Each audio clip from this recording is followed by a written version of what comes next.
Good afternoon, everyone. Welcome back to Zelda Speedruns. Here today we have the matchup in the lower bracket, round 4 of the Wind Waker WaveCrash any percent tournament, any percent no manual super swim. Joined on this is best of 3 between Gymnast86 and gobbitybobbity. Joined on comms today by Halky and Haley and Macrope. How are you two doing? I'm doing good. How are you? Hi. I'm sure I butchered that. I apologize. No, I don't apologize. Yeah, you're welcome. Yep. Moving, so we will get this underway shortly. You two can take this away. Cool. Thank you so much, Cubs. Hi, everybody. Howdy. We have a really fun race in store for you all. Yes, this is 231154 versus his longtime rival 231154. They're like long-lost evil twins or something. We're not totally sure about the lore, but I'm sure like things will come to fruition as we witness the race, you know. Don't worry, I got some notes on the lore. Yeah. Anyhow, the runners are, I don't know, setting up their...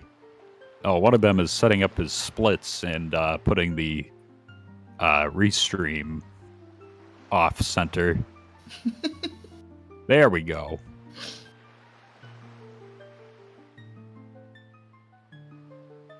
But this is, like Cub said, this is losers round 4. And so the winner of this best of 3 will go on to losers round 5 against EJ125.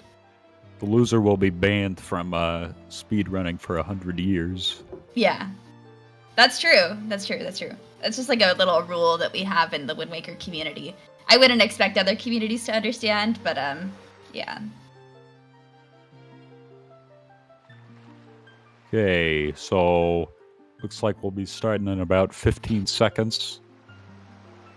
Oh, sorry, 10 seconds. 9 seconds. Yeah, you know what, I'll just let it play out. Yeah, you know, like every time you say like how long it's gonna take for it to start, like it always changes, so then you're like, you're never right. Yeah, it looks like they've started. Time for this. Oh, intro! Woo-hoo!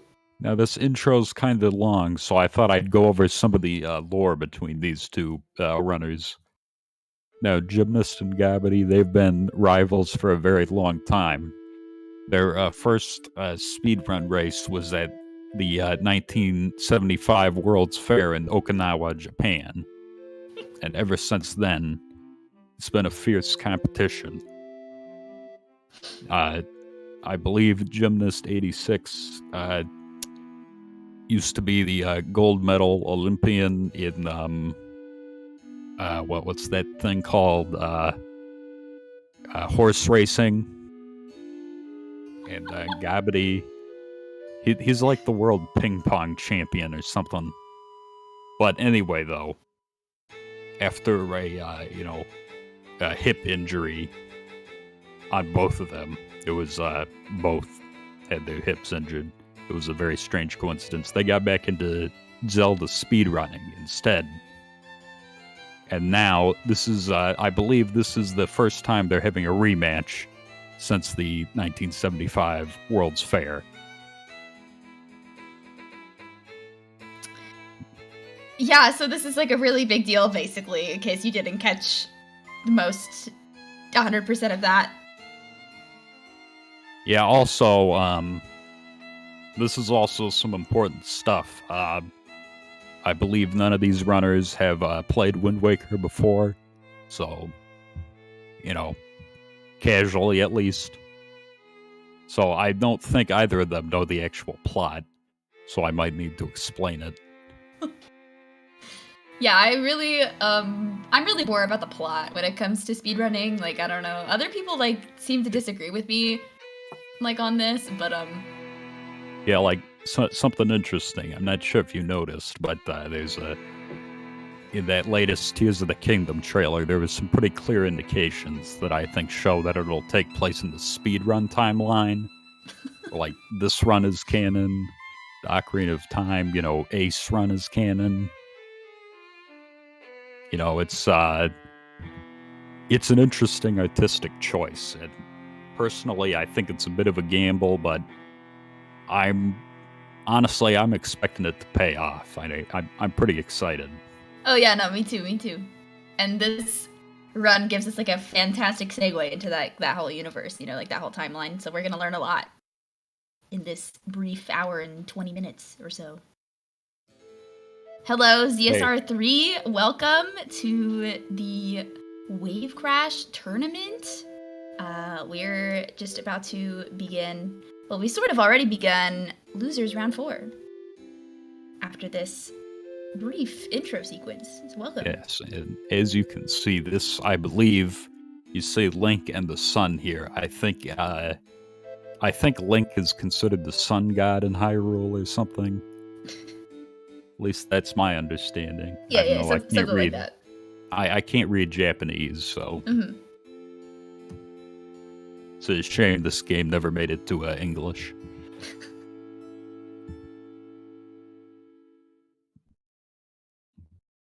And after 3 minutes and 44 seconds of agonizing waiting, finally we get a minute and a half more of cutscene.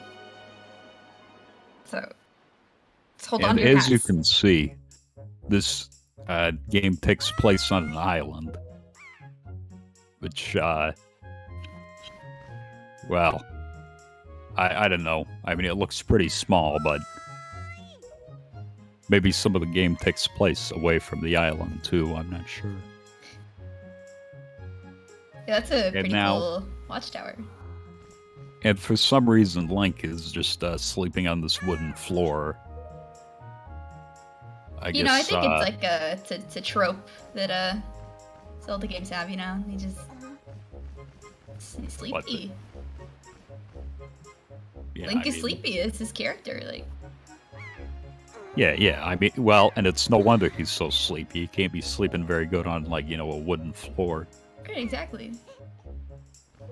It's very, I don't know. That's like one of the special abilities video game characters always have, to be able to sleep in, like, really uncomfortable places. Yes, and never use the restroom. Oh, is that not in this game? Not usually. You have to. It's like extra content. You have to beat the game fast enough in order to unlock DLC. That was a little bit of trouble on Gob. Sometimes there's a little bit of camera trickery that we do there, and sometimes if you get it a little, it's easy to mess up. I'll just say that. So yeah, we already got a little bit of a lead on Jim's part, but I'm sure that it's still anyone's game, really. Yeah. No, the run has been decided about 5 minutes and 50 seconds in. No, we already know. Yeah, and I think the winner is going to be 231154. I agree. That reminds me of my first ever Wind Waker file name from when I was a really little kid. I believe it was OJR2OBS4U or something. Wow. Were there any underlying meanings to these letters and numbers, or just just how you were feeling in the moment? It was kind of like a keyboard smash, but instead of I don't know, instead of like mashing keys on the keyboard, I guess I was just mashing buttons on the controller. And now this is 231154. Yes. This is a high level glitch known as a save warp, where saving in this game actually does not put you in the exact same position you saved in. It takes you to this area.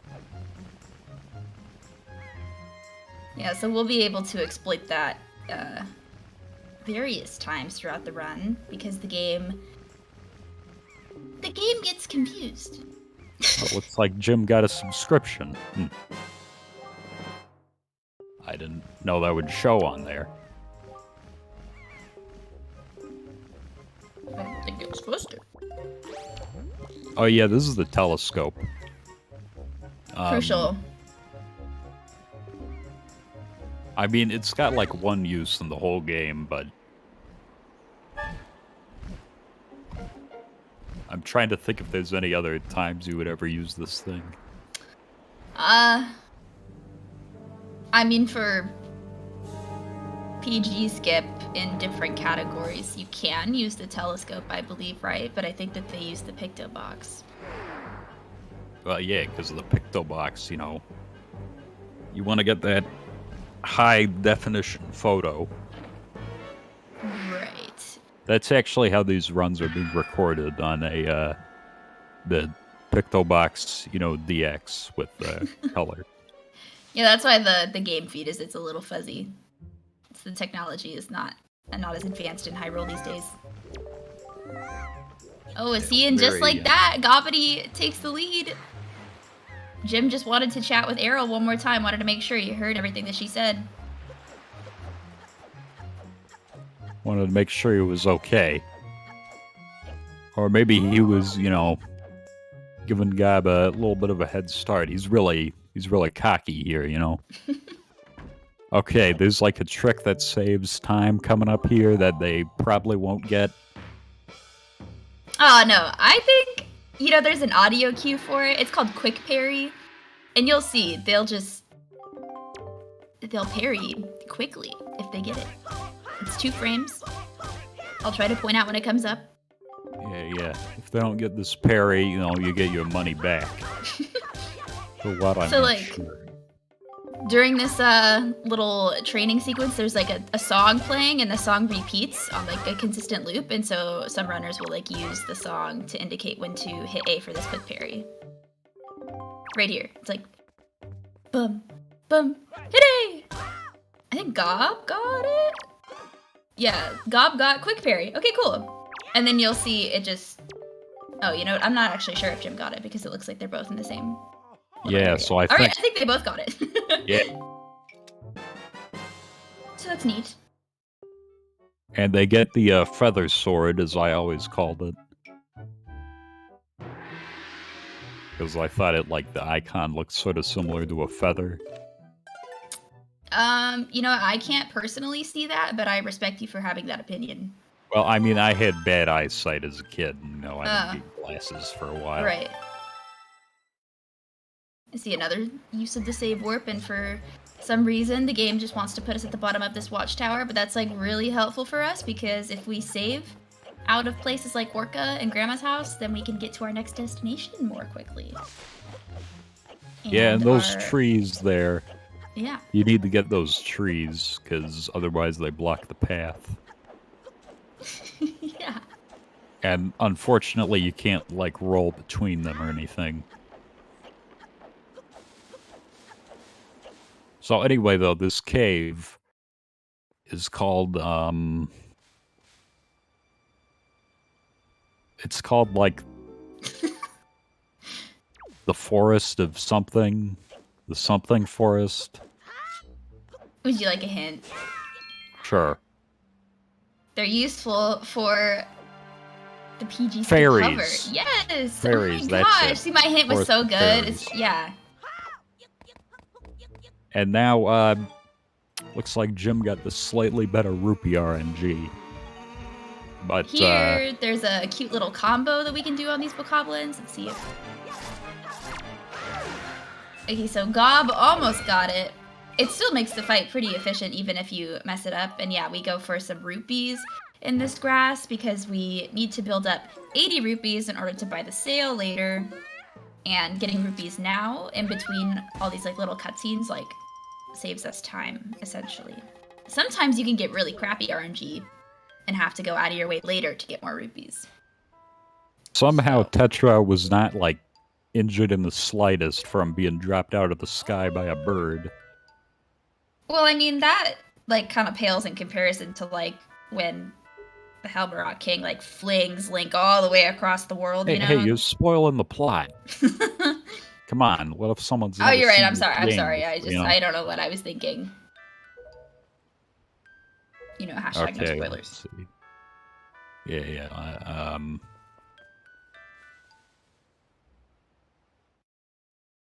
Okay, now this is another little cutscene. We're almost done with some of the cutscenes. Yeah, the first half hour of this is a little bit it's what we in the business refer to as casual gameplay, except with some time-saving strats. You're not going to see any big skips until about over 30 half an hour minutes. into the run. Yeah. I don't think it is possible to get... Somebody in our community made a no MSS task recently, and I don't think it is possible to get the Wind Waker before 30 minutes. So He has a name, yeah, but What is his name? I don't know. Cryptech. We have a trick actually in this run that we'll see. Hopefully, that was named after him. It's called Crypt Shot. If you've ever heard of it, you know what? Yeah. I feel like something we need to mention here, though, What's up? at some point, is that this category is no MSS, and MSS is a trick where you can do what's called a manual super swim in order to get to the Wind Waker early and skip basically all this stuff we're doing right here. But yeah, you remember that part where I said it's not possible to get the Wind Waker before 30 minutes? I totally meant that in the context of no MSS. Yeah. You can actually get the Wind Waker within 9 minutes. It's crazy because it's really fast. You jump in the water and you do a bunch of frame perfect pausing, and then you build up a lot of negative speed, and then you swim all the way to Dragon Roost and you get the Wind Waker. Yeah, it's not. It's really difficult. Super easy, but yeah, it's. Anyway, this category is sort of like the category that doesn't do that. Right. Because otherwise, honestly, this race would be kind of. I don't know. It's not a very race-friendly trick, It's just a lot can go wrong, and then it can lose you 10 minutes if you mess up at upcharge, and it's just not a very tournament-friendly category or a beginner-friendly category, really. So this category, no MSS, has been really popular in our community for the last year and a half or so, and so popular, in fact, that we had enough people to do a tournament, and here we are. There's a tournament? Yeah, of course, the tournament. I don't know what you thought we were doing here. I don't know if you thought that this was some sort of different arrangement, but yeah, this is the WaveCrash look, these tournament. two have had their rivalry for decades now, Oh yeah, this is just a one-off thing. Gymnast made a little bit of a mistake there, I think. Gob's movement was clean though. Yeah. This is but cool. You know what? Both runners had great outset. You know that you had a really good outset if it's sub 16. Well, they both have different. They don't have an outset split, but yeah, right. This would be sub 16 for both. Yeah, both are fans of the spoils bag split. Hey, quit spoiling what's going to happen next. You're right. I don't know why I keep doing this. They don't need to know about the bag. Yeah. Why do you think it's called the spoiler bag? That's a good point. I didn't even think about that. Okay, so this pirate ship. It's the setting for a stage in Super Smash Bros. Brawl. And I believe that stage is the only place in Brawl outside the single-player adventure mode where you can actually get crushed by stage hazard. In Brawl, anyway, I don't know about Smash Ultimate or whatever. I had no idea. Yeah, well, it's a pretty cool stage, honestly. When Toon Link was in Brawl, that was, as the kids say, that was really hype. Mm-hmm. Because it's because you got like the boat and like a pirate ship, and this game's got pretty good music too. It does, doesn't it? Yeah, it's got like 4 or 5 tracks. Total. Anyway, though, this guy here is called Nico.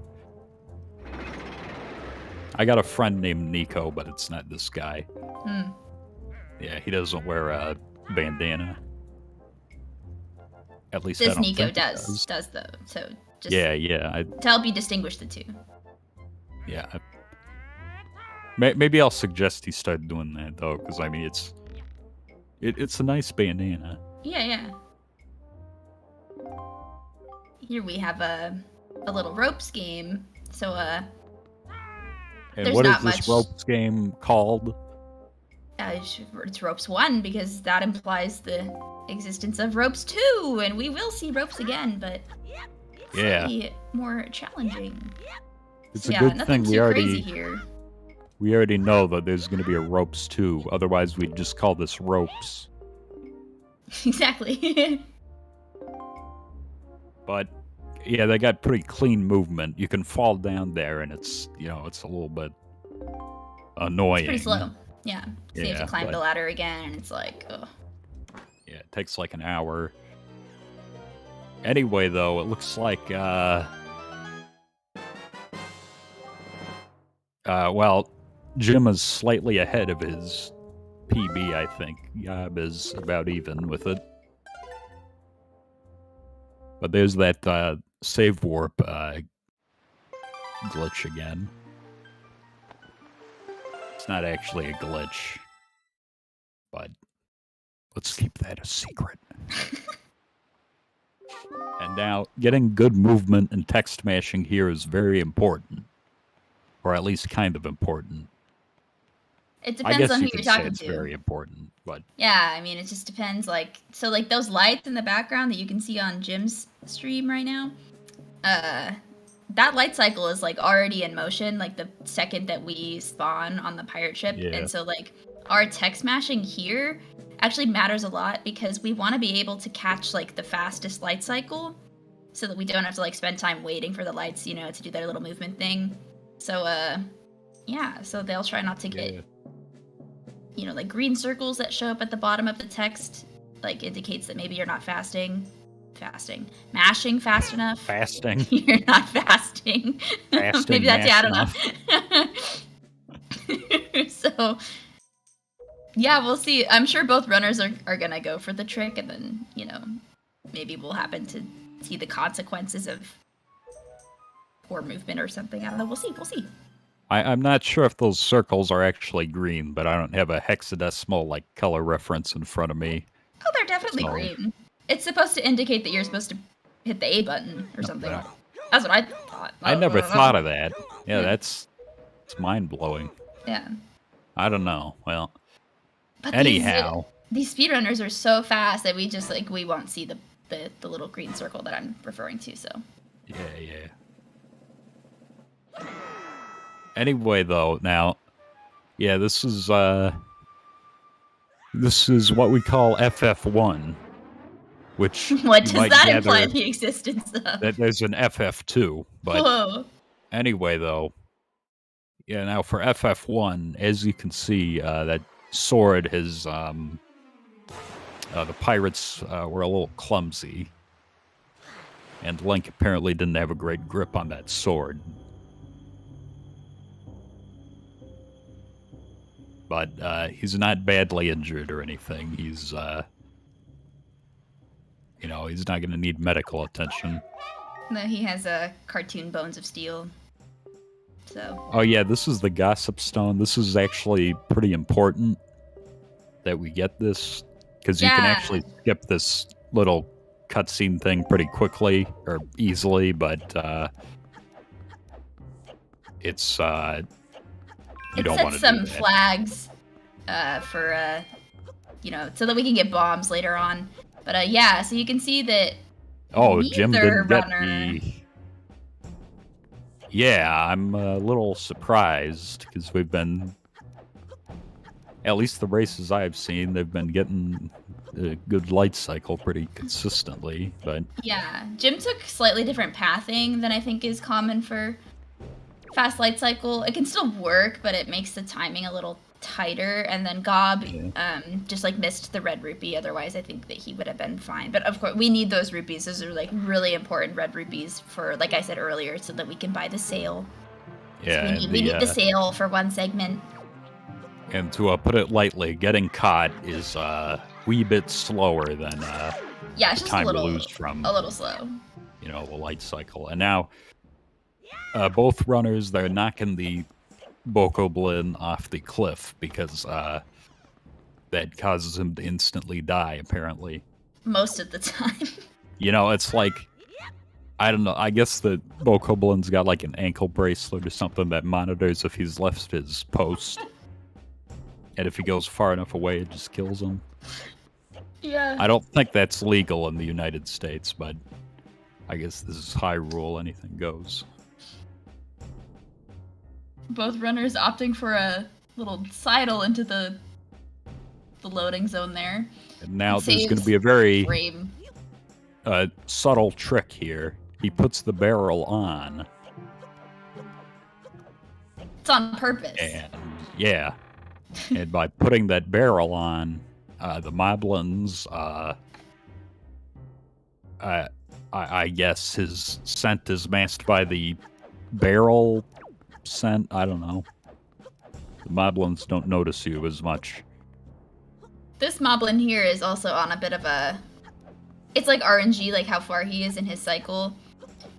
And it looks like, yeah, both runners were like had really safe Moblin RNG, so, but sometimes it's a little scary. He can be really far forward and you might get caught. Timing can be really tight. You gotta have pretty good rolls and such.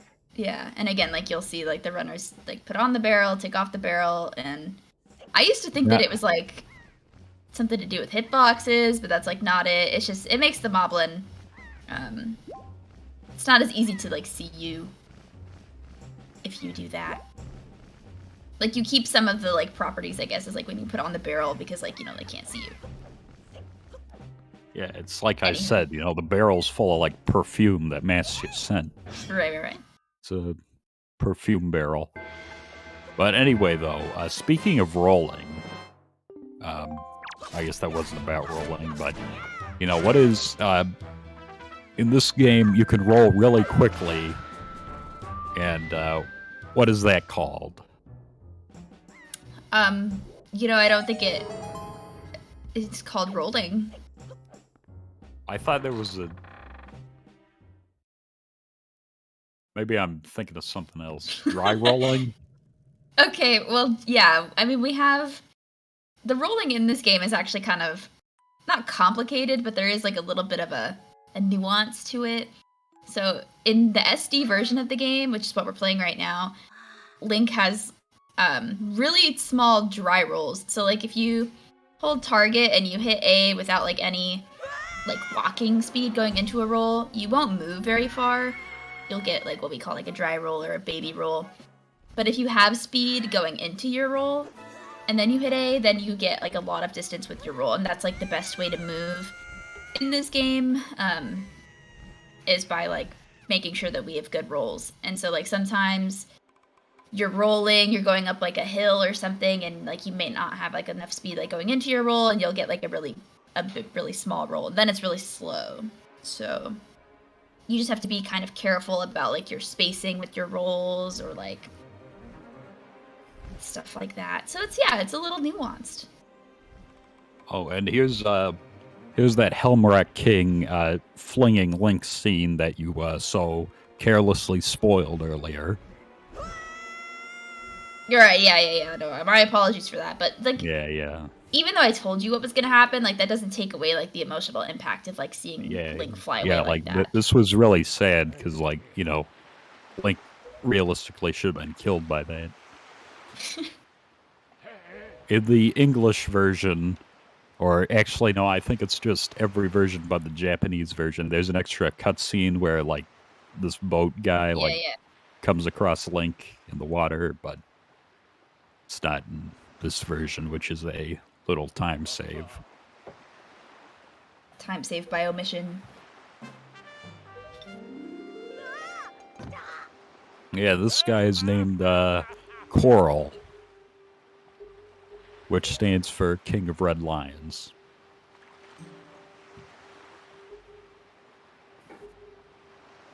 I agree. Oh, well, I'm glad you agree. I wasn't sure, if you had an opinion on that or not. No, it's not up for debate. Anyway, when I was little, I thought that symbol on the back of Ganondorf's coat was like a horse. Well, that cutscene came and went, so I can't even look at it to form an opinion on it. So I'll take your word for it. It looks like a horse. I also called him Ganondorf one time, and I thought that was the funniest thing I'd ever heard when I was... Oh, yeah. I don't know how old I was. Yeah. Anyway, though, this island is called Windfall. And, as you can see, this is, well, I mean, you can't really tell from any of that Japanese text or anything, but this is where we're going to get the sail. And after we get the sail, then the run's going to start getting interesting. Or more interesting. Okay, yeah, oh, so God. Those flowers that they just cut down to get some rupees, that is also RNG, and Gob needed some more rupees from that patch. Yeah, so he's we'll gonna just have to go slightly out of our way. Go for this RNG rupee. Oh, and the green. That's not good. So that pot can be a green, it can be a red, it can be a blue. Yeah, I think it can be anything from... I think it can be a yellow, too. Yeah, I think it can be any of those. It can't be purple, though, for some reason. No. I guess 50 rupees was just too much. Yeah. So Gob got pretty unlucky with his rupee RNG here on Windfall. So yeah, you can see in no MSS and in Wind Waker in general, there are ways that runners can lose time that are not necessarily like their fault. So yeah, that can make the speedrun a little tricky. And you'll notice that was sort of an accumulation of bad RNG, because had he gotten, one more rupee at the very beginning, he wouldn't have had to go out of his way for that last exactly. time. Yeah, like remember earlier in the Forest of Fairies, we were like, oh, the runners need grass rupees, so that, yeah, you're right. And now this is a mechanic in this game known as sailing. And if you've never been on a boat before, basically the idea is the wind hits the sail and you go forward. But in this game, there's a trick called sail pumping, which sadly does not work in real life. But there's also sail jumping. Have you tried? Well, I mean, look, putting the sail up and down takes a little more effort than they're showing. I'm just saying. Yeah. Anyway, sail pumping saves, I don't know, some really small amount of time over regular sailing over this distance. It's actually a pretty significant amount of time, especially in categories where you do a lot of sailing. I mean, this is the only sail segment that we have in no MSS, and... Yeah, I don't know how much it saves in this one, but... Yeah, you are right, though. In other, more sail-intensive categories, this would save a fairly significant amount of time. Yes. Yeah. Here, it's just like, I don't know, maybe like less than 15 seconds, I think. Yeah. And it also depends on how optimal you're doing it. Right. So. Finally, after 30 minutes, we have the Wind Waker. We got what's that this. I was gonna say someone's talking bad about me in chat, but I'm used to it by now. Mm-hmm. Well, anyway, though, unlike in several other games like Ocarina of Time, you don't need the ocarina to do any most of the speedrun tricks. And in Majora's Mask, you can't even wear the Majora's Mask. In this game, the Wind Waker, the game's namesake, is actually like the best item in the game for glitching. Mm-hmm. Yeah, I'm just joking, the guy in the chat. He's just a little sarcastic. If you haven't picked up on that quite yet. What are you talking about? Are you telling me these guys didn't play Wind Waker at the 1975 World Fair? No, I'm gonna go ahead and say that they maybe probably did not do that, but Yeah, well, I disagree. Anyway, we got some super swims. Yeah, remember that Wind Waker we were talking about? So 30 minutes in, the category changes drastically, and we can do this thing called super swimming. And yeah, the pace picks up quite a bit. Like, yeah, this is what Gob's at right now, and what Jim was just at is called the Crescent Moon Isle. There's a chest there which we can use to get state known as chest storage, where Link's the collision interaction's a little different.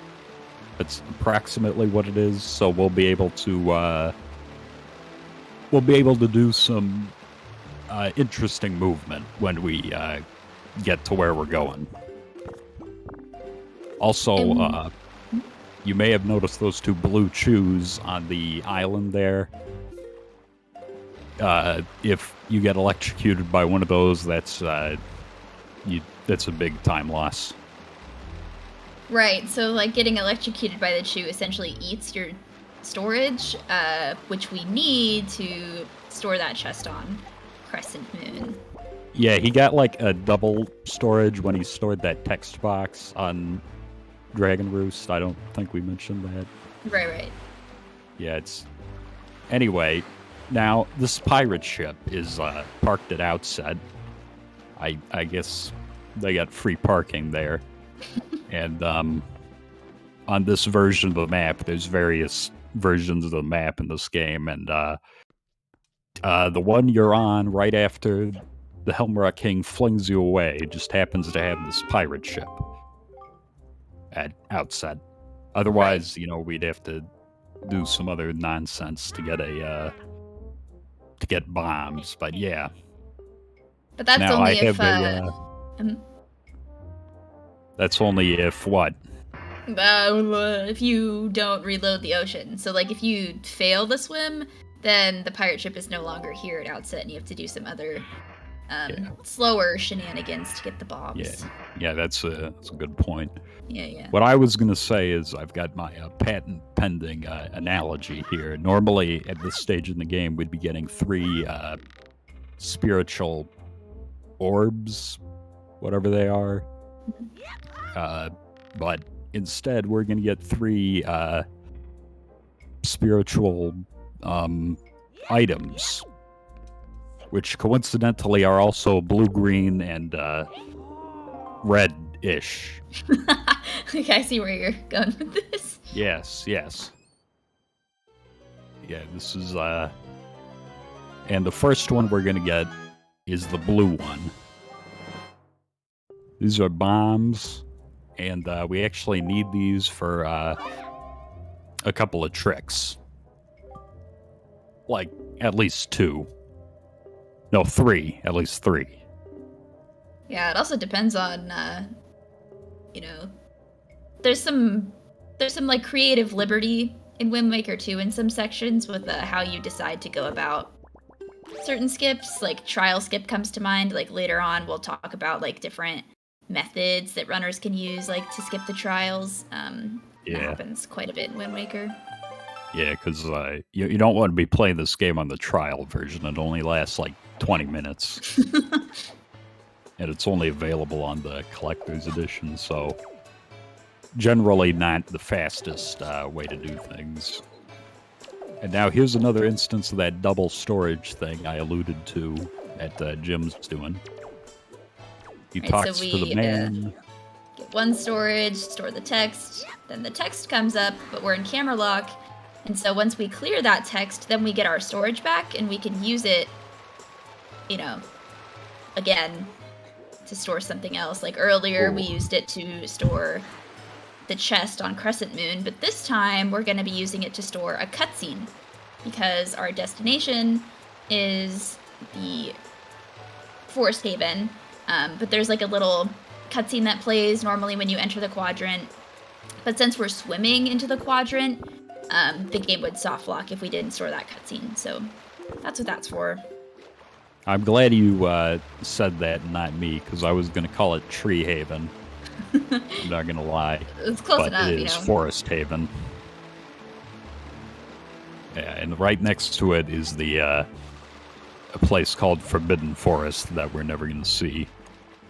Right, so that little sploosh that Jim got and that Gob just got is the act of storing the cutscene. And now, Jim's gonna bomb clip through the island. Yeah, so like remember what I said about creative liberty? Well, there's 2 ways that you can get under the island here, and this is one of the 2 ways. And this way uses bombs, and it's faster. Also because we take a quarter heart of damage. See, both runners did that. So that was on purpose because we're gonna need to take a bit more damage in order to do the trick that's up next. Yeah, we want to be on low HP, so we we hear that like really cool noise it makes. Yeah, it's also just more exciting that way. Yeah, this is like really suspenseful. Like I'm Right. on the edge of my seat right now. And now this is, if you've ever played Wind Waker casually, you're going to recognize that there's a little something coming up. There's a little section here where these guys, the Deku Tree has a little bit of I don't know what you'd call it, a little bit of a growth on his face. And in order to get rid of it, we're going to store it.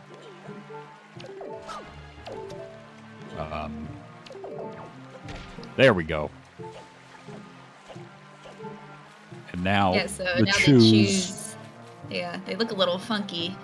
Yeah, they're so stunned by that great storage that they just can't even move. I missed it. I don't know if Gob got any right shoes. So here, the setup that we use, so like you can see on Jim's screen that there's a shoe in this corner, but sometimes, because the way they go off is random, so sometimes you won't even get any shoes over here, but these are like kind of necessary for the setup that we do. So yeah, so Gob had to crawl into a totally different spot than we're used to, and so this setup isn't going to be as consistent because it's more of like a YOLO type situation. Yeah, so Gob unfortunately failed the cutscene skip. Oh yeah, this is all to skip a really long cutscene, and yeah. Gob unfortunately failed the trick, but that's because he wasn't able to do the setup that is so consistent for us. And now this is the trick they need low health for, that Jim's about to do. Mm-hmm. This is what's known as a zombie hover. The reason it's called the zombie hover is because Link, as you can see, he's got 0 HP, but there's a little window where you can input a jump slash when you're knocked down and dead. And you can kind of do that over and over again to gain height. This is like the only glitch that gets you height in this game, I think, or at least in a consistent way. So yeah, he's got to go up against this tree, and the reason we need to do this is because you see that little down the bottom of Jim's screen. There's a little grapple hook thing, but astute viewers may have noticed that we do not have a grapple hook. So, we need to do that to get up. Yeah, because we really want this leaf. Now, leaf is like really powerful in Wind Waker, so it's worth doing all that nonsense just to get it. And so here Gob is going for the cutscene skip again, and he did get shoes on the right side this time, which is good because that's what we need for our setup. There are other setups or there is another setup that exists if you don't get any right shoes, but it's like, it happens so rarely that a lot of runners like don't really learn it. And so like in that scenario, you just kind of YOLO the trick. Yeah, it's unfortunate when it does happen because it's really not that common.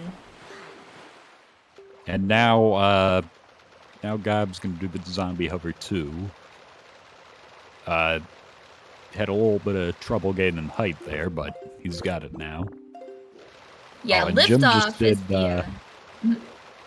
Jim just did a pretty tricky storage off the Beetle ship. Oh yeah, that one's really annoying. That's one annoying thing about, having the runners be separated by this much, You gotta kind of different tricks are... both, Yeah. Yeah, you got another chest storage. As you can see on this cool pirate raft. Quick little I don't think it's refill. ever explained who runs that submarine he was next to, if that's like Ganondorf's, like just, I don't know, someone else's. I think it's a research facility. There's some bokoblins in there doing research on the pH levels in the water in the area. Oh, well. Yeah. And Link, if you play this game regularly, Link just interrupts that. That data could be important, but I guess not. Oh, what do you know? We got another raid. Welcome in, Mr. Alberto and viewers. We are playing some Wind Waker over here. Losers round 4 of our WaveCrash tournament. Little no MSS.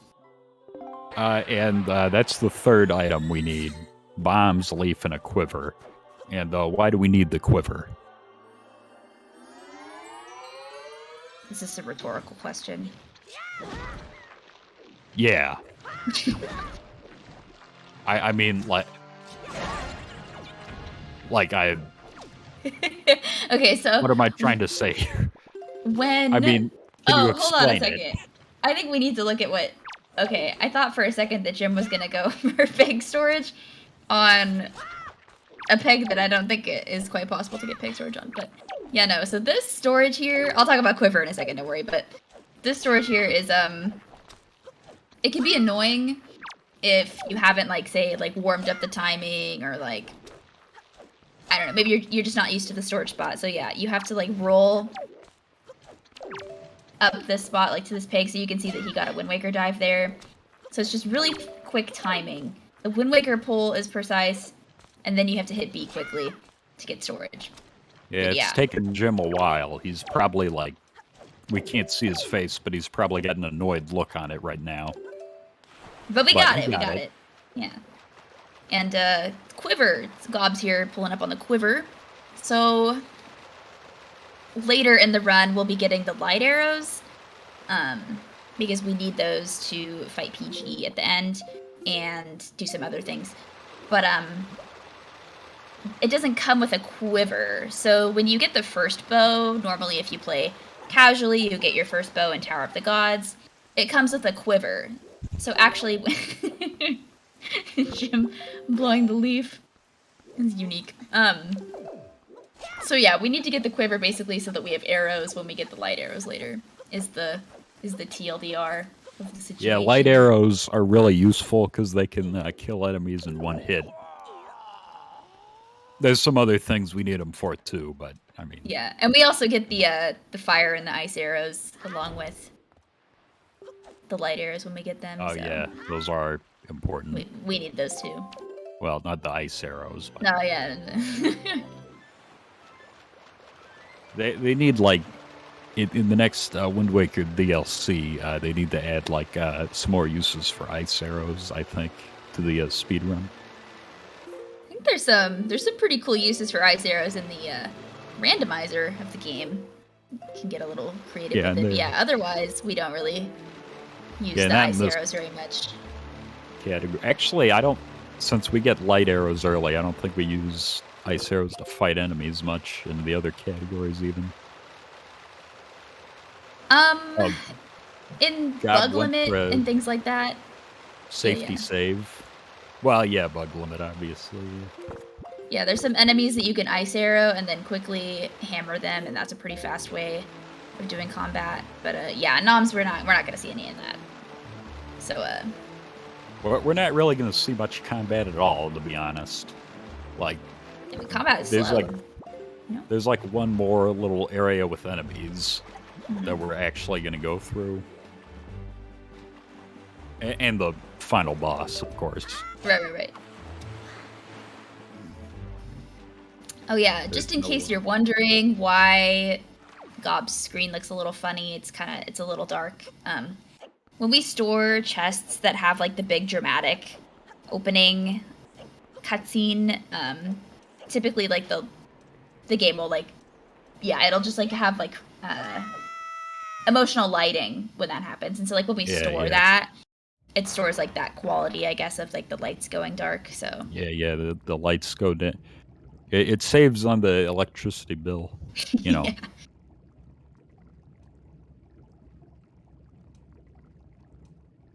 And now, Jim got safely to FF2. yeah, we don't actually do anything in FF2. You might remember there's a fight with like Phantom Ganon and some other nonsense, but we can just get to the top with chest storage in about, I don't know, like 30 seconds or something. If that. Which is what Gob is going to do right now. Yeah, these runners now, aren't that far apart either, so that is pretty exciting to see, especially because Gob got kind of screwed over in Deku Tree cutscene skip. But he made up some of that time with a better peg storage. Yeah. And now Tetra and her goons are here. Tetra is very impressed by that sword she saw Link having at the beginning of the game. I don't know why. And I also don't know why it's like, it was like vibrating there. I guess it's communicating with Tetra. Yeah, it hit some kind of resonant frequency. Yeah.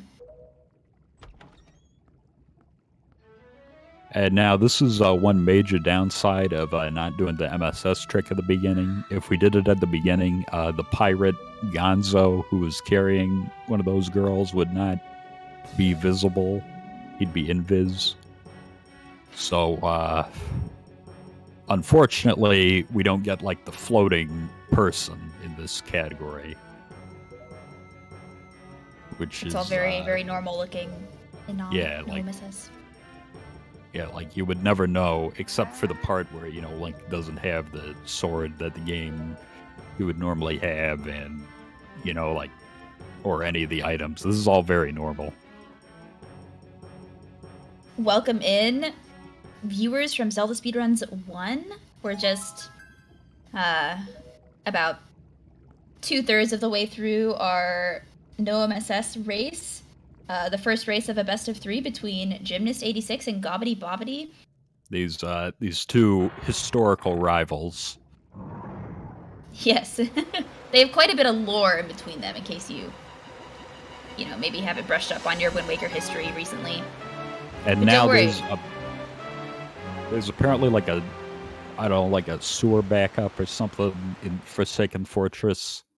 There might be roots in the pipes or something. Because, as you can see, this tower room is rapidly filling with water. So this is like a good example of like when rolls are really important. The gym obviously has like really clean rolls, but sometimes if you're not used to like the spacing of rolls, or you just like you time one poorly, you can get a dry roll, and then it makes this whole rolling up this ramp sequence more stressful. Because then, like, I don't know, maybe a bokoblin will jump at you, or like, the floors are being smashed away, and it's just, yeah. Yeah, you'll auto jump over the floors getting smashed, but it's slightly slower. Yeah. Also, we don't have the grappling hook, so if you fall down, yeah, you just can't get back up. Yeah. Here we're doing Helmarok skip. So Jim took a little bit of damage to make that part of the clip freer. If you don't damage down, then it's a roll clip instead. But yeah, he made that look really easy. So that leaf setup is the fastest setup that we have to skip Helmrock. And because like fighting is slow and like we don't have the skull hammer, and so our intention in coming here is to like get to this cutscene because that'll put us in Hyrule. So that was very fast and very well done. Yeah, on Jim's it's part. very lucky that we can skip this guy. There's like 2 bosses in the game where we can get to the end of the dungeon while skipping them, and Helmrock's one of them. Yeah, and it's relatively like simple too. Like Yeah, you can like, easily leaf around. Like I here, mean, Gob is easy gonna for do it. you know, for like an experienced player anyway. Right, yeah. It's a tricky trick, but it's not, you know, like a super hard one. Looks like Gob is also gonna go for the leaf setup. And he also gets it, so cool. That was nice to see both runners have relatively easy time at Helmrock skip. Oh, and in case you haven't noticed, on Jim's side, we now have the Master Sword for some reason. Yeah, there's like something with cutscenes in this game. They just, like in this cutscene, Link is supposed to have the Master Sword by this point in the game, and so the game just gives it to us, even though we came into this cutscene with the Hero Sword. So Also, that's nice. something else interesting. Even if Link still had his lobster shirt on from the beginning of the game, he would actually have his the green tunic on in this cutscene, but only this cutscene. It's a little weird. Yeah, it's weird how we're But- given the Master Sword, but then not the green tunic. Yeah, because we just have the Master Sword now. Right. And now, as you can see, Ganondorf is, he just got, these 2 characters, one of whom we only met once, the other one we've never met at all, just rescued us. And now here's a 3rd guy that we've, also never met. He's a dragon with a very skinny neck. You see that? Is that abnormal for dragons? I didn't know there was a I mean, you know, like, dragon standard. I don't want to go into, like, you know, the different, you know, cultures and their interpretations of dragons, but, you know, that and anyway. And as you can see, this dragon also has the ability to sit on thin air.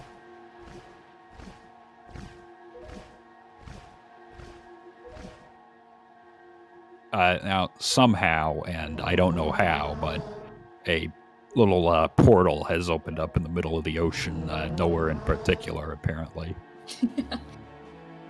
Empty quadrants, it's not relevant.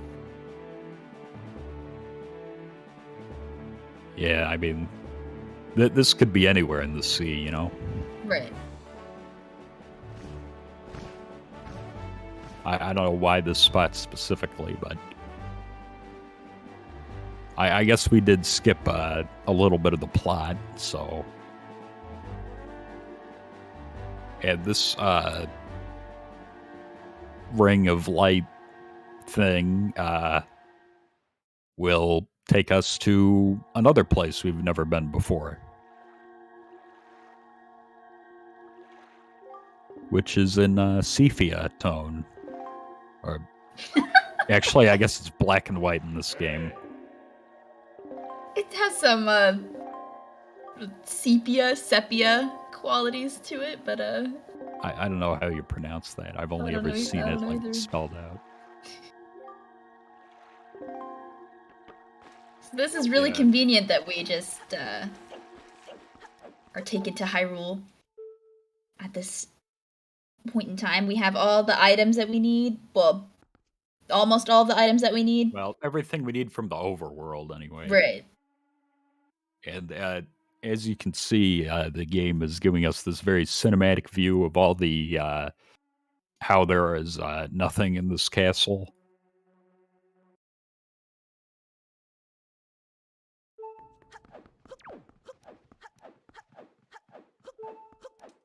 There's actually been some recent not debate, but and not discoveries either, but there's some different methods of going through that room the gymnast was just going through. Jim opted to just like roll around. There's like a text trigger, like if you press A, Coral will talk to you for a really long time, so we want to avoid that, so you can just like go around. There's also a different way of like dropping bombs, but anyways, barrier skip is more important than that. Yeah, this trick, I think it saves like 3 hours or something. Something like that. Just a little bit of time, you know. Actually, I think it's a little less than that, but it's a big time save. Is the point? This trick is.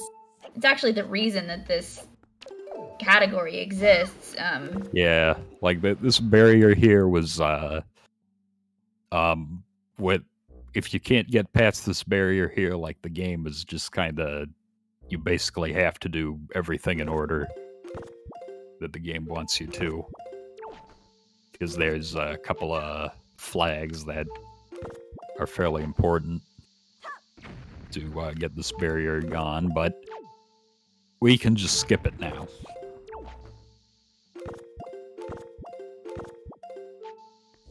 Also, we can just use a bomb to get through it. It's like, I mean, it's not easy, but it's not even that hard, to be honest.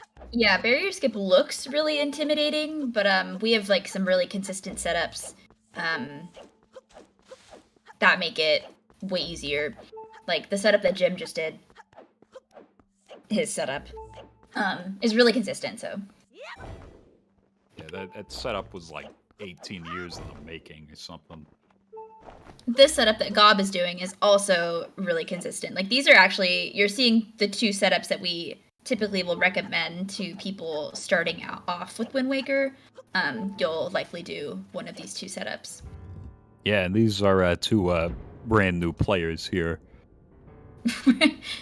Well, a lot of runners will. In my life. Yeah. They'll opt for these setups because, like you saw, like they didn't struggle with the setups whatsoever. So yeah, it's really more consistent. Yeah. So there's a lot of merit to consistency over speed. Speaking of consistency and speed, we're about to see a. Well, no, actually, we're just gonna see. Wait. Oh, he's doing the. Well, anyway, yeah, that is actually a little bit of a trade-off. Now that I think about it, that's the faster method for getting through the trials, but it's a little trickier. Right, so Jim is trying to do a ledge clip roll clip, so he uses the bomb to get a partial ledge clip, but then also has to do a frame perfect roll clip when he climbs up in order to clip out of bounds and pull Leaf quick enough so that we can maintain enough height and float into this loading zone here and skip the trials in doing so, because we don't have what we need to skip the trials, and they're really slow, but he did it successfully, second try. Yeah, I don't think we can actually. I'm not sure we can do a single trial with the items we have right now. But yeah, I don't know. Yeah, Gab's going for it too. I was hoping one of them would use the. I was hoping one would use the ledge clip on top of the door frame, but yeah, I guess this compare and contrast thing isn't going to work out. Right, but see, with Gobbity's setup, he doesn't need to do the ledge clip first with the bomb. He is just going for the roll clip. Also, something subtle that you may not notice is that when they're leafing from this out-of-bounds area to the loading zone, they're actually pulling and bringing out the leaf over and over. That's called leaf pumping, and it allows them to maintain height.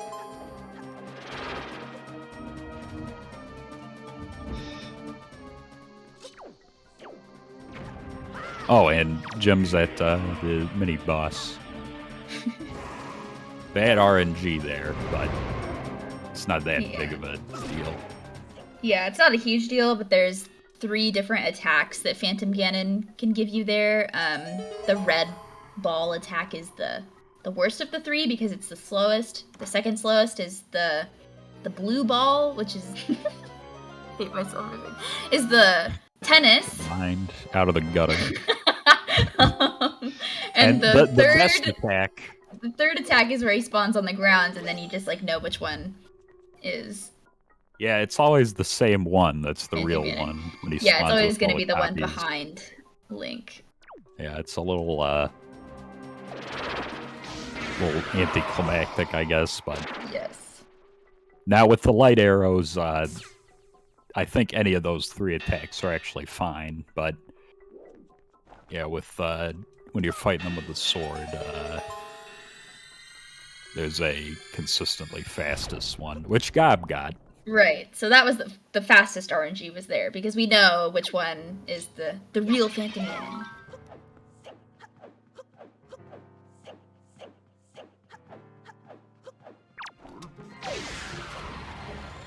So again, this race is, these runners are close enough in proximity that it's still anybody's race, especially because we have a really big RNG portion coming up, and that can change drastically, like, the positioning of the runners.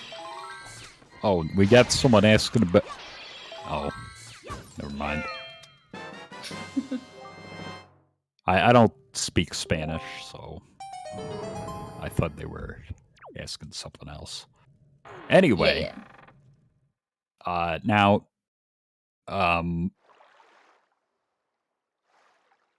Puppet Ganon. As with before, where we got the Master Sword, we now have a mirror shield. That's not exactly going to be super important, but it's there, I guess. And now this, Gob's on this staircase thing. He's got to fight a bunch of enemies, but since he's got the light arrows, he doesn't have to fight a bunch of enemies. He's just got to shoot them with light arrows.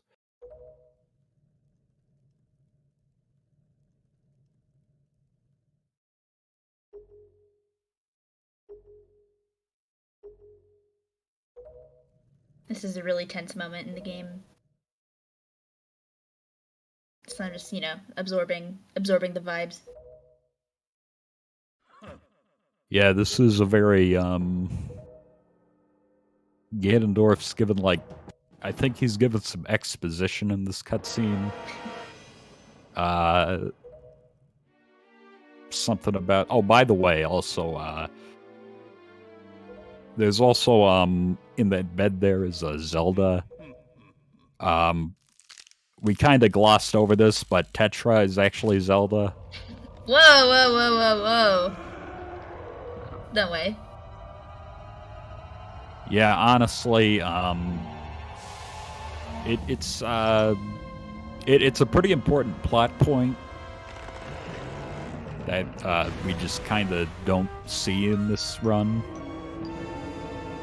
Yeah, normally there's a huge cutscene that happens, but yeah. Yeah, and it's got some cool music. Okay, now this is Puppet Ganon. So when you first spawn into the fight, there's a instant shot that you can get because the first tail wag is consistent. Unfortunately, Jim missed it, but we might be able to see Gob get it. And so yeah, normally you would have the boomerang when you do this fight casually, and you would knock down the strings, and it's a little easier to hit the tail like that. But that's really far out of our way. Knock him down with the bow too, but it's this is a lot faster either way. Yeah, if you knock down the tail with the bow, it's usually an accident because we try to snipe the tail as it's waving back and forth. Yeah, and Jim was having a little bit of trouble, but that was an okay PG phase 1 because spoilers, there's actually 3 phases to this fight. Let's see if Gob can do any better.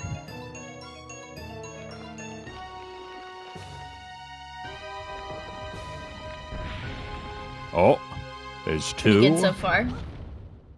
He didn't get the first quick shot, but that's Right. it's all right. And 3. Pretty nice. Pretty respectable. Let's see, can Jim get Crip Shot?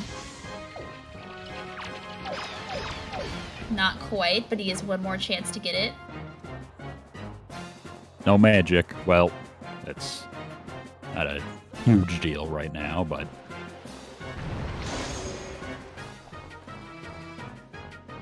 Oh yeah, so he decided to not go for Crip Shot because of magic reasons. Magic. The one nice thing about needing the quiver, the bigger quiver, is that we aren't going to be short on arrows here.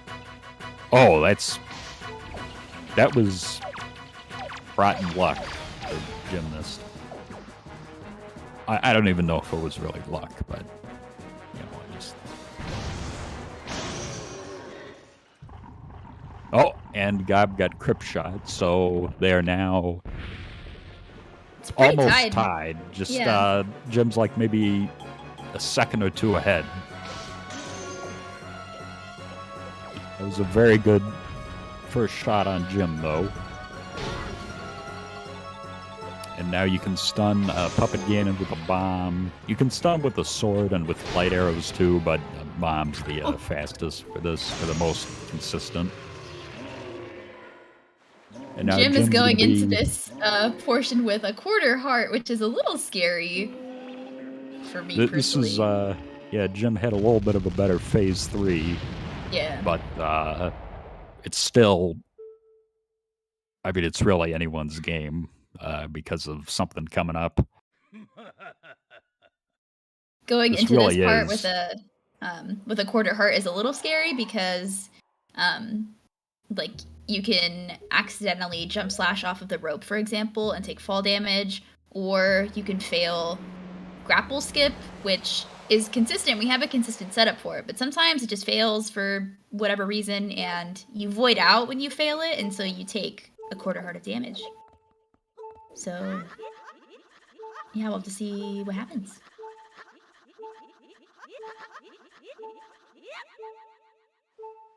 But Gobbity has half a heart, which is what I would call, like, optimal health, like, going into this.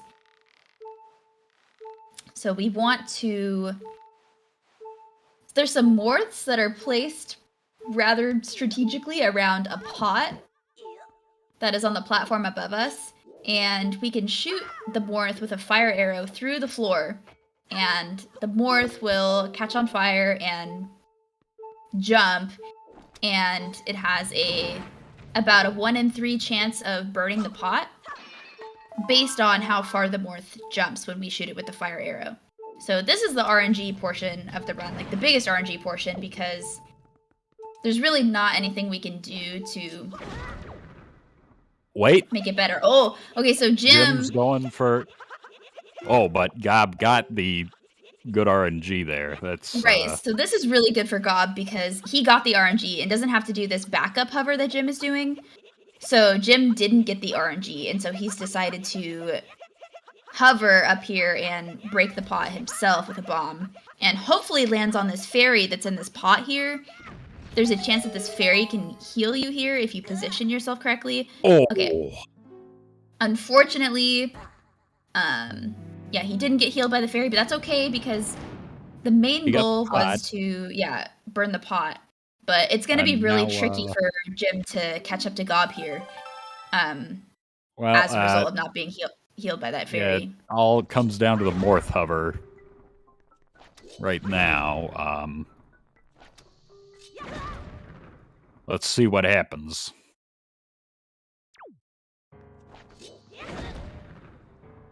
So Gob is manipulating this morph here and wants to blow it onto this platform up here so that we can shoot it with an arrow. And because of how Gob stabbed it earlier with the sword, the game treats it as though we killed the morph with our sword, which in turn makes it drop a heart. Yeah, normally but if when you you stab it in a certain way, then then shoot it with the arrow, then it'll drop the heart still. Yeah, because if you just shoot the morph with the arrow normally, it actually will... These morphs in particular, at least, will never drop a heart. Right. And Gob gets Morth Hover and has a safety heart going into Ganon. It'll be really tricky for Jim to catch up here. Yeah, the only biggest way thing that I has think to happen, is if Gob dies to Ganondorf, which he's going to need to take 2 hits for that to happen. And now, if you're wondering who discovered this Morth Hover, it was actually the man currently having some trouble getting it, Gymnast. Yeah, that Morth didn't cooperate. Yeah, it's there are some consistent ways to roll, because we want the Morth to like go in the direction of the loading zone. And so like you can see there that the Morth like went in the complete opposite direction of like where we want it to go. Some people say that like if you roll with it at a specific part of your body, like if you roll with it when the Morth is like at the center of Link's body, that it'll roll behind you, which is where we want it to go. But I'm not too sure about the consistency of that. But it does look like Jim is having a little bit of trouble getting the Morths to roll off correctly here. Yeah, and this Ganondorf cutscene is... Well, actually, there's still a little bit more in the Ganondorf cutscene. But, not... Oh. He's having some trouble getting the sword stab.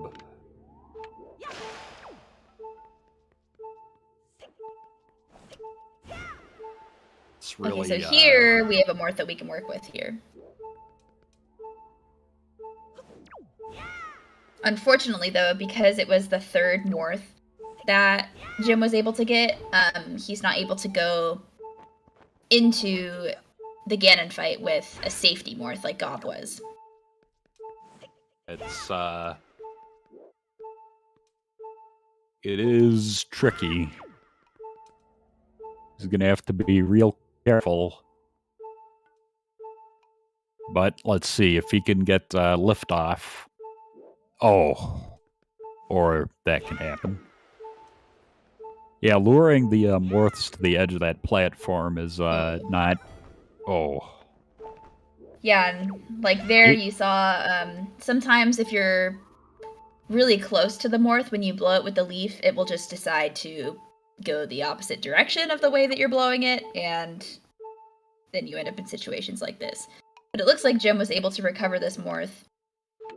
And we do want to position it so that it's on this corner here. There's a little bit of leeway with where you put it, but if you're a little too... Why is Jim target walking? Can you explain that? Oh yeah, so Jim was target walking around the little platform there because the Morth is going to follow Link if he walks normally. And so for some reason, if we target walk and if we target sidewalk, I should say, then the Morth will stay in that position. So otherwise Jim wouldn't have been able to get where he needed to go in order to do the hover, because then the Morth would have fallen down, like if he had walked there normally. Well, one thing is guaranteed here. Neither of these runners will be PBing on this race. Right, yeah, but that's totally normal. Like, both of these runners have really great PBs, and the fact that we are even here, like, on this kind of pace is, like, still pretty remarkable. There's still, like, or at least Gob's gonna get the sub 120, unless he dies to Ganondorf. Yeah, like we said, going into Ganon with 2 hearts is, like, really safe. Like, for an experienced runner, like, going into this fight with 2 hearts, like, there's very little that can go wrong that would put Gobbity in a position where we would even be concerned about him dying to Ganon. Yeah. It's just, like, with 1 heart that it's a little sketchier because like I believe there's one attack Ganondorf can do that goes through the shield, but right. But if you're like spaced properly, then like you won't even really see that attack. And yeah, Gob is playing it safe here, and I think he's just about got it. Just one more hit.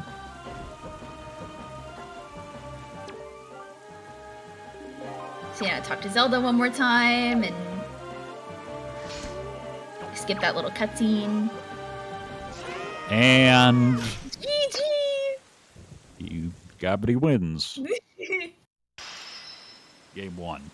Wow, Gobbity finished in first place with a time of 1:17:49. That is a really great time for no MSS in a tournament setting, especially with everything that went wrong for Gobbity. I mean, that Deku cutscene skip, the it's like bad RNG. And... yeah, that rupee RNG, the light cycle. You missed that one. Yeah. I mean, these are some, admittedly not, except the cutscene skip, not major time losses, but well, they're there. Yeah. And as per tournament rules, he has advanced to the next text box, and he has officially won the game. Let's see if Gymnast finishes his race. Or his, Oh yeah, don't go anywhere because this is a best of 3, and this was just game 1. So Gobbity either needs to win one more game in order to go on to losers finals, or losers round 5, I should say, and Jim needs to win 2 games then if he wants to move on to face off with EJ125 in the next round. So we're getting close to the end of the tournament. So what we're seeing now is like the best of the best going up against each other, and anything can happen. Because Wind Waker is crazy. Yeah, that's why you got to be crazy to run this game. A little bit. You do have to have a little bit of craziness to want to put yourself through this. Yeah, I mean, look at this. This is really. Game 2 is right after. I guess Jim is going to fight Ganondorf anyway. I guess he could use I guess it's practice. Yeah, a little bit of a Ganondorf warm-up. Yeah, poor Gymnast. He probably, had that annoyed, facial expression. He probably said, really, a couple of times.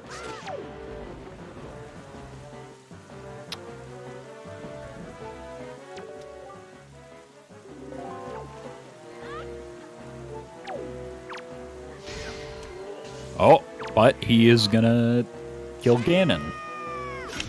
GG Gymnast86 with a time of 1:20:48.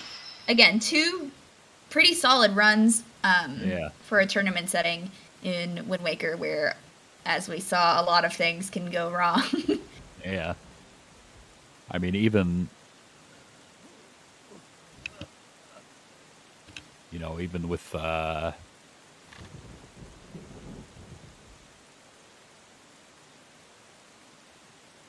even with all that, he's still got a 120. Right.